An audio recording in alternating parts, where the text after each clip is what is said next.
咦，冇乜響胎喎，你呢個我開得慢，都 OK 喎，你唔算好慢嘅喎。咁即係話我開啲線靚咯。 Yes， 喂，好少見你喺賽道揸咁多個圈㗎。係啊，呢啲咁劇烈嘅運動要揾個仔嚟嘅，我真係超咗齡啦。但係你問我係咪好享受？我唔算好享受，係勁嘅，係快嘅，會嚇一跳嘅，但係唔會話好可怕。但係坐車人一定會媽媽聲，我覺得。嗱，今次條片就係講埋呢架小米嘅SU7啦 ，SU7啦。如果大家未睇最新嗰架小米嘅 U7，即係 YU7咧，記得睇翻上次條片啦。但係今次試呢部 Ultra 咧，即係鼎鼎大名啊，超過1500啊，0至100 1.9秒啊，係1.9秒啊，我冇讀錯㗎嚇，就去賽車場試。喂，呢部小米 SU7 Ultra 當然喺賽車場試啦。嗱，身後就係麻涌賽車場。哇！麻涌賽車場成1000匹馬力，2-3噸重，呢個場仔得唔得㗎？呢個場1點幾公里，好似介乎卡仔場同真大車場。係啊，嗱，呢度寫住卡丁場都喺度。難得啊 YT 幫我哋安排到一個賽車場，亦都最近佢哋嘅，咁點都試下啦。都係另一番風味咯。啊，今日仲要半乾濕啊！大車跑細場，睇下點？半乾濕路啊！我怕呢架車好多 set 嘅，我哋盡量將佢 set 到咧，睇下辦法可以適應到呢條賽道。唔係喎，同你上次教人打 PS GT 差唔多 set 法嘅。我將一架3噸重嘅車 set 到俾卡仔睇下得唔得 ？OK。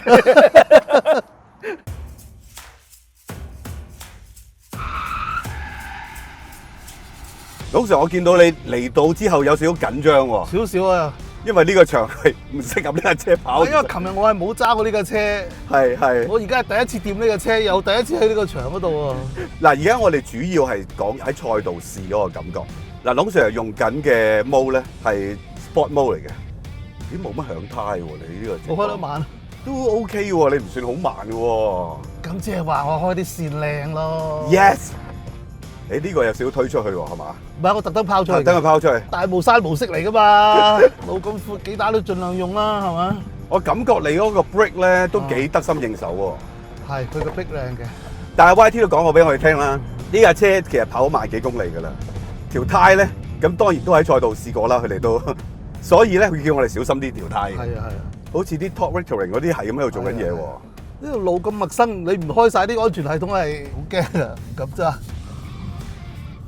做好勾煙勾啊，唔會俾人摟嘅。仲可以扭啊！唉，我見你頭胎已經響晒㗎咯喎。哎呀！似乎係個重量真係避唔到喎。個重心低咧，已經係壓得好好啦，即係靠晒條胎啦。其實好似我哋成日試電動車所講，個馬力咁大嘅時候咧，條胎嗰個角色真係好重要，特別喺電動車。起碼有一樣嘢，我覺得佢好叻㗎。我咁樣揸法，我冇頭啊。我都冇啊！我一路喺度感受緊，佢嗰個四驅係做得好頻密啊啲嘢。即係而家呢一代嘅電控咧，唔單止係小米啦，你見到我哋最近試過若干架嘅電動車馬力大嘅咧，佢喺嗰個力量釋放上高咧，都已經好文明、好仔細啦。嗱，根據頭先跑咗幾圈嗰個顯示咧，你一個左彎嘅 G 數係最大嘅，1.17 G。哇，1.17 G 啊！係啊！哇，條胎都唔錯啊，都仲頂得到啊！係咯。不過呢條路咧，話短咧，係佢有闊度嘅。係。所以變咗咧，你有線揀啊，都幾好玩㗎，即係好有大霧山嘅 feel。大家車言論嘅同事都有提我哋呢個賽道咧，經佢哋反覆成日試咧，用 racing line 反而唔係好事嚟。因為佢彎與彎之間咁短直路咧，你係帶唔到咩速度入彎啊，所以 racing line 其實係幫唔到咩嘢嘅。所以 YT 嗰啲同事咧就講話行中間可能有着數啲啊嘛，即係唔係因為要避開啲水氹之類，佢平時乾路都話好似係中間嘅位係更加好。誒響咯個 brake。係啊，個 brake 有啲響。有冇 fading 啊？冇嘅。因為我而家係教咗落 brake 嘅時候100% regen 啊。哦 ，OK。收油嘅時候咧就0 regen。咁你落 brake 嘅時候100% regen。其實佢個馬力係好大噶嘛，佢起步都咁快咧，佢regen一樣係好勁噶嘛。所以其實真係要個 brake 做嘢咧，唔係好多啊。反而我覺得太少添啊，我應該咪佢幾下，等佢熱啲，陣間你容易玩啲啊。哇！而家我進入咗賽道模式啦，開始。頭先咧係早餐模式嚟嘅。早餐模式。溝杯咖啡。就係啦，仲未飲咖啡。而家進入咗，你轉右彎嘅支數又加大咗啦，哎呀1.11啦，左彎仲係1.17，即係你嘅速度係快咗啦已經。呢個尾有啲行喎，呢個第一個發嚿彎嚇。個實體 brake 有冇好啲啊？開始正式有呢啲陶瓷皮，你應該有嘅聲。好啦，我開始冇電啦，冇電啦，要將個波大腳夾翻俾你。OK，我哋揾個位，我入 pit 啦，一係。好，啊，喂，好少見你喺賽道揸咁多個圈㗎。係啊，呢啲咁劇烈嘅運動要揾個仔嚟啊！我真係超咗齡啊！咦，咁通常梗係到我㗎咯喎。嗱，為咗令到你個圈速快啲咧，我就決定咧幫你減200磅。係咁先，去廁所啊！入邊啦。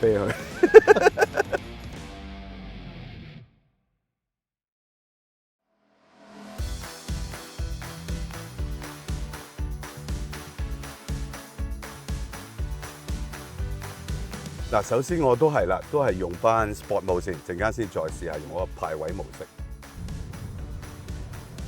哇，好多嘢幫我做緊啊！我覺得佢，同埋佢嗰個4驅咧都幾醒喎。就算而家係 Sport Mode 模式咧，佢都冇話真係將個動力全部交晒俾個頭轆去做，佢個尾轆經常做嘢嘅喎。啊，有啲料到喎，真係喺賽車場揸。雖然呢個場唔係好適合佢。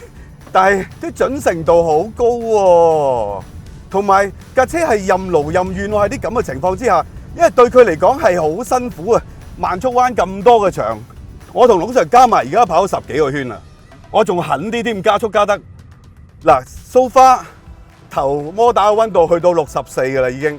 當然佢而家係 Sport Mode 咧，如果個轉向角度大而你出彎得太早咧，佢都一樣係撳住你唔俾你立亂再俾油嘅。即係你踩落去架車係未去得住嘅，咁但係佢又唔係話真係呆滯滯嗰隻嚟嘅喎。咁陣間試下排位模式，又試下點先。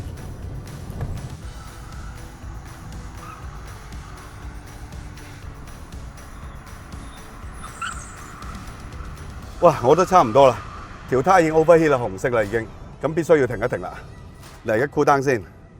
我自己覺得咧，小米喺呢架車上邊攞個 tuning 咧，係出盡法寶，想佢能夠跑到賽道，令人感受到喺賽道上可以發揮電動車。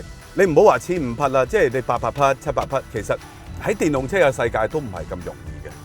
因為最重要個原罪喺邊度？重啊嘛。第二個原罪就係你個 brake 當咁重嘅時候，真係跑賽道咧，其實你要應付咁嘅重量，真係唔係太得嘅。點解賽車唔可以用咁重嘅車？當然為咗 handling，為咗圈速。其實最重要都係你個 braking 真係好吃力，你個轆係有限嘅尺寸，你抌個 brake 碟入去亦都係有限嘅。當然大家車研輪啲同事成日嚟呢度做主場嘅，咁佢哋梗係會快我哋好多啦。咁但係我都 brake 到 1.08G， 我唔算用好重嘅 brake 嘅，因為我係多啲大速度入彎嗰種揸法嘅。但係到臨尾你都感覺到佢個 brake 係開始唔得嘅啊！你見到個胎溫都已經升到去3.3、3.4，係 overheat 嘅啦。咁我頭先見到嗰個前電機個溫度60幾嘅啦，係咪唔可以工作？可以繼續工作啊！咁但係講到尾條胎唔得，你架車曉飛都冇用，好老實。咁啊，寧願等佢唞一唞，陣間睇下試下排位模式，再跑多一次又係點樣？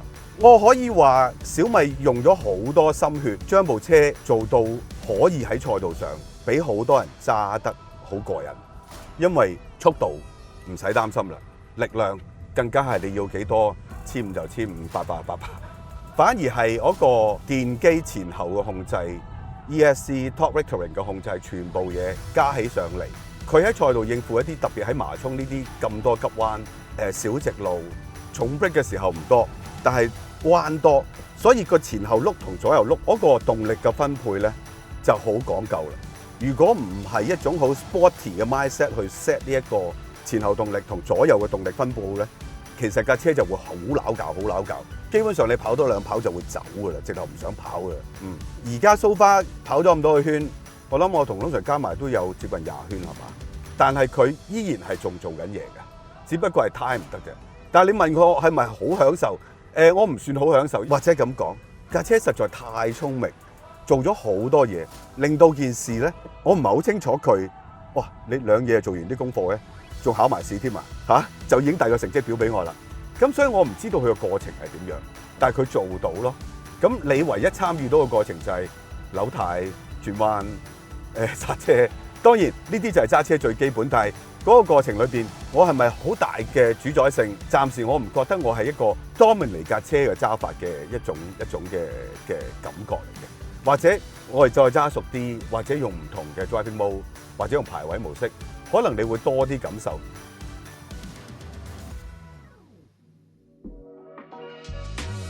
嗱，胎壓已經升到咁樣啦，但係得意喎嚇，呢個胎壓右後胎嘅胎壓又唔算好高，不過呢個主要係右彎多，左彎係好慢嘅，我都係做唔到五角星嘅，咁但係我就真係會帶多少少速度入彎俾你，但係我就剎車冇你咁盡啊，你好似1.1幾好似，我喺前後方面咧。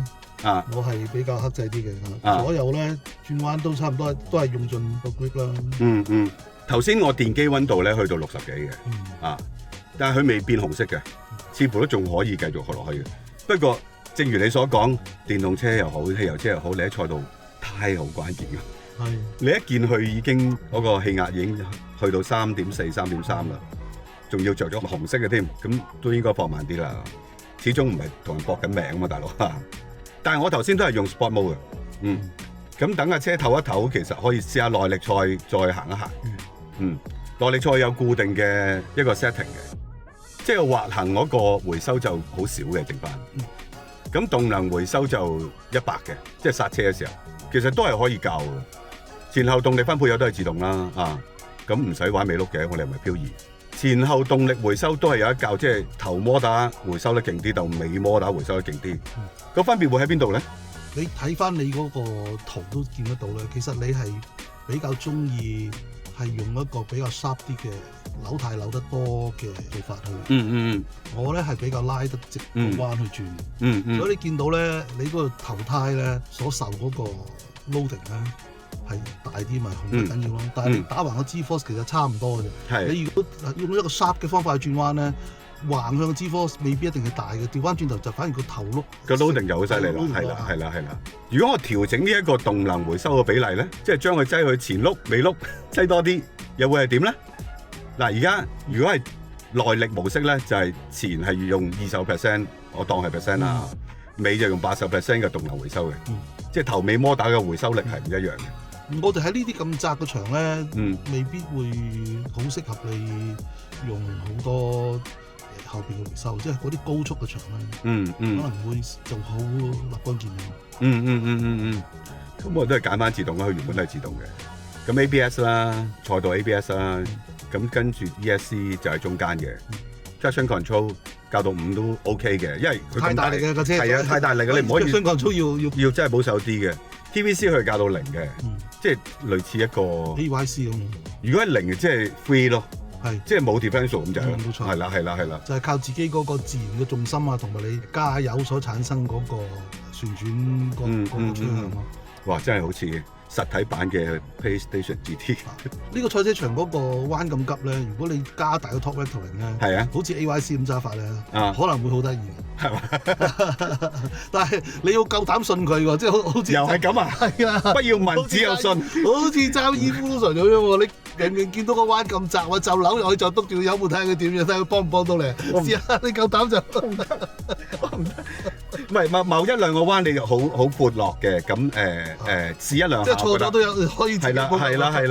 咁我哋而家差唔多條胎都降咗少溫㗎啦，跟住氣壓降翻少少㗎啦。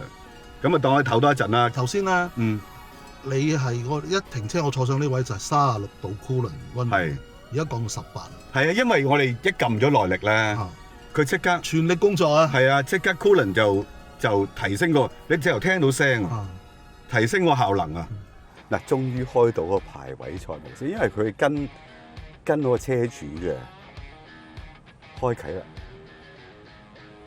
得㗎啦喎，賽模式1500幾匹開晒出嚟，賽道調整，動能回收自定義，而家佢係自定義，係滑行係1嘅，制動係100嘅， OK 自動嗱，其實同嗰個耐力嗰個差唔多，整體嘅 setting， 但係總之就開放晒1500匹出嚟啦，咁就嚟㗎咯喎，開始落雨添，你就講出口，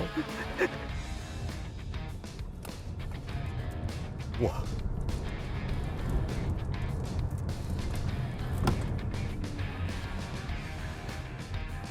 個軚盤即刻重咗好多喎，個 brake 都敏感咗喎。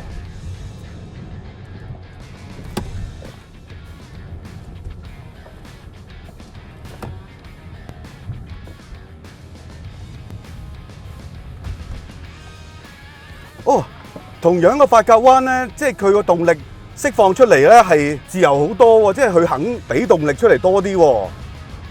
嗱，哇！啲彎速快咗啊！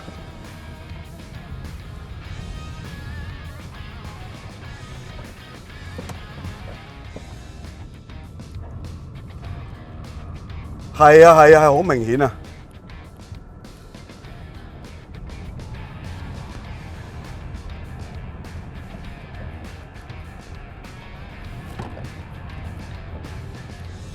呢個排位賽嘅模式真係好唔一樣喎！我只係70%嘅油門咧，個尾轆就已經 spin 啦開始。雖然而家唔係真係落到大雨，場地都仲係叫做係乾爽嘅。試下喺一次直路嗰度盡少少油。嗱，出彎啦！哇！哇！個路面嘅少少嘅凹凸咧，已經激化咗成架車個前後 traction 嘅改變啊！只係一剎那就架車已經點一點啦。嗱，又嚟到呢個髮夾彎啦。頭先嗰架起唔到油嘅，呢架起到嘅。而家個 brake 就好好多啦，感覺。即係你感覺佢嗰個 regen 嗰個影響對你重 brake 嘅時候少啲啊。OK。都係1分07，我真係好唔熟呢個場。呢個排位模式咧，係令架車真係成個 setting 有啲唔同咗。我感覺喺賽道上真係得心應手好多。嗱，第一樣嘢就係，亦都係最關鍵嘅，就係個 braking 個感覺同個效能咧，明顯係比頭先淨係咁用 sport 咧，再一針見血啊，係準好多嘅。咁另外喺個4驅或者 top rating 嗰個操作上邊咧，明顯排位係會再 aggressive 啲嘅，咁當然亦都係因為佢個力量喺排位嘅模式，呢個亦都係第3個原因啦。喺排位模式嘅時候，力量嗰個爆發力係真係強大嘅。短短嘅一條麻涌嘅直路，你就可以 break 咗個後轆嗰個 traction 嘅，啊，好短啊！如果個路面係有啲接駁位或者個 traction 突然間有少少唔同咗咧，頭尾轆都會有唔同嘅反應出嚟，令到佢點一點。係個力量係咬死咗個路面，條胎喺咁嘅情況之下，居然都仲係可以做到嘢啊！都係算交到功課呢條胎。嗱，我或者喺嗰條直路嗰度試下起步俾大家睇，因為喺馬路上就唔好做呢啲嘢啦。嗱，我就唔係用嗰個彈射模式嘅，我就咁起步啫。已經響晒胎啦！哇，120啦，咁樣已經。當然一路都講啦，我哋坐車嘅人一啲唔好受嘅，但係呢架車咧有一個喺咁短咁強勁嘅加速裏邊咧，有一個特點係我哋以往試電車嘅時候又唔係好覺嘅喎，就係佢嗰個車體嘅穩定性咧，喺個後座一盡油，成架車個重量移到去後邊，條胎咧係響咗3次嘅，其實個扭力係不斷咁輸出緊出嚟，但係咧，個車身嗰個後座嗰個程度咧，就比想象中係少嘅。再加上張凳其實係撐得好實嘅，即係真材實料嘅，呢個真係堅凳嚟嘅呢張。咁所以對揸車人嚟講咧，唔可怕嘅呢種加速，係勁嘅，係快嘅，會嚇一跳嘅，但係唔會話好可怕。但係坐車人一定會媽媽聲，我覺得，因為都幾突然嘅。好啦，咁而家我可以翻 pit 先，都係賽車場嘅時間咧，差唔多完啦。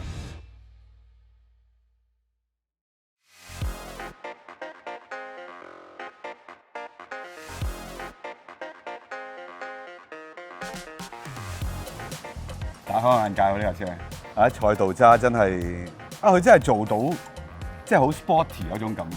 一睇個外觀就話，佢好抄嗰種車咁。事實上咧，其實唔單止外觀嘅，你揸個感覺咧，軚盤嗰個 Alcantara 咧就已經係好似㗎啦。再加上咧個軚感咧，佢係有一班識營造軚感嘅工程師，佢將歐洲車嗰啲軚感嘅角度地方咧放咗落去嘅。即係似嘅，真係好似嘅。咁你係咪一模一樣？梗係唔係啦。起碼個車架剛性咧，就唔係嗰個級數嚟。係。咁我哋點樣發現咧個車架剛性？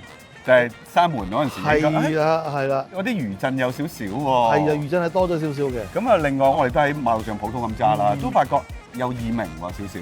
咁呢個亦都係同車架剛性有關嘅一嚟嘅。咁另外就係嗰個氣膽 setting 咧，都係要遷就翻國內平時行要舒服。所以佢個 cushion 仔咧有少少多咗少少動作。